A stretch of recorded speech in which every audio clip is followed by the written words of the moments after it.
Hey guys, this is Nick. Welcome back to Wisdom Sachets. Friends, today I'm going to discuss with you guys a very serious topic: how to overcome the trauma or abuse what someone has faced in childhood. It could be sexual, physical, emotional, and it is very painful, you know.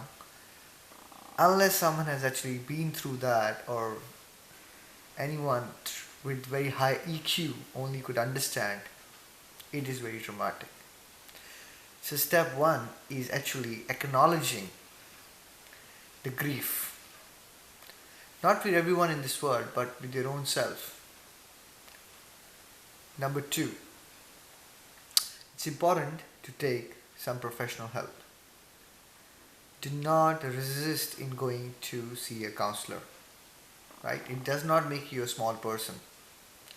It is very important to share with someone who is professionally trained as a counselor and let go of all the feelings inside you.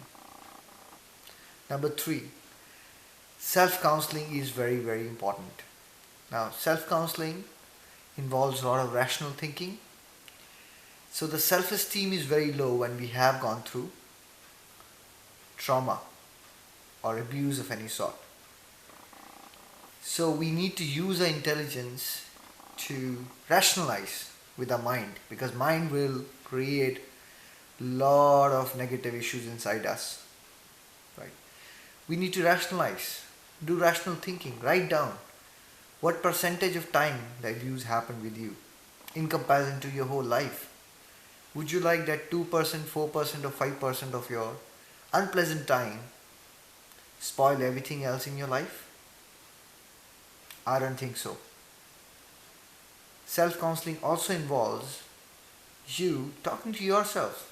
It was actually the offender who is a bad person, because sometimes someone who's abused starts feeling like that actually he is bad. So, no one can actually hurt you if your mind has become your best friend. It's only when our mind starts bullying us from inside. See, what we need to understand, the bullying has finished long time back, right?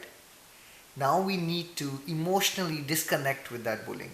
So self counseling is very important. We need to also make some lifestyle changes. You may feel like or you may not feel like, but it is very important that you make lifestyle changes, like be very focused on a balanced diet. A lot of green leafy vegetables, fruits, lot of water intake.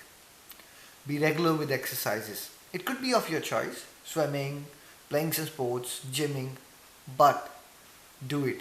The initial phase is very hard because our mind will give us resistance. It may say, but I don't feel like. As you know, when we're launching a rocket, what is the toughest phase? It's the toughest phase is the launching time, right? Because it has to go beyond the gravitational pull. Similarly, when we are traumatized, it's very hard to break that inertia and live a very balanced life. But we have to push ourselves for a long term good. To live a very balanced lifestyle. Also, it's great if you're open to take up some relaxation techniques. You know, get into some sort of yoga, get into some sort of relaxation of breathing, learn breathing techniques. Perhaps meditation is a good idea. If you are a religious person, studying scriptures, you know, getting involved in your religious activities also could be a help. If you're not a religious person, get involved in a lot of humanitarian work, because when we try to help those people who are suffering, we take care of their sufferings, but at the same time, our healing takes place. So, healing will take place when you are actually helping others. Also, very important to make big goals for your future, because if we don't make some big plans for our future and we don't keep ourselves busy to achieve those goals, our mind will keep us busy with our negative, unpleasant past. So, friends, focus on this. Be open for the counseling, right? do some self-counseling, do some rational thinking, good balanced lifestyle including balanced diet, good exercises, and make sure you don't isolate yourself. Keep company with good friends.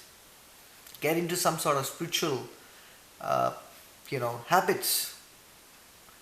And trust me, if you make a bigger goal for future, you are one of the best person in the world because someone who's gone through trauma, abuse, right?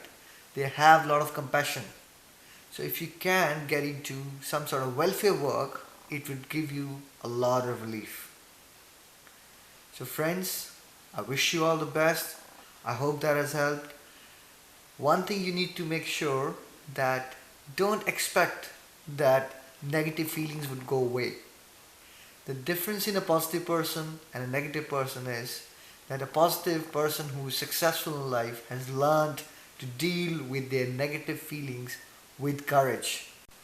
And remember, if you cling on to the past, there is no future. You want to change the world, be that change yourself, and very soon you will realize the world around you has changed. Peace and virtue.